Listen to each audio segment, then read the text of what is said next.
antara perkara yang calon mak ayah mentua ni suka sangat nak dengar dari calon menantu lelaki dia.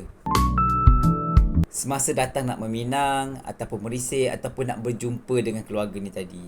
Yang pertama, ayat yang memang bakal ayah mak mentua ni nak dengar adalah, insya-Allah saya akan jadi suami yang baik untuk anak makcik. Saya akan jadi suami yang bertanggungjawab. Saya akan lindung dia, saya akan bagi nafkah yang secukupnya kepada dia. Mak ayah mentua ni akan rasa ringan nak lepaskan anak dia kepada diri anda. Dan juga awal-awal ni memang yang penting adalah nak bina kepercayaan. Kepercayaan mak ayah tu kepada diri kita ni, untuk jaga dan juga lindung anak dia sebagaimana mereka dah jaga dan juga lindung anak mereka mungkin dah 25 tahun, mungkin dah 30 tahun macam tu. Jadi nak bina kepercayaan ni bukan mudah, tapi kena ambil masa dan juga kena ada caranya. Yang penting sekali semasa berjumpa tu kena jaga adab kita, kena jaga akhlak kita, kita kena cakap baik-baik dan juga kena pandai ambil hati orang tua lah.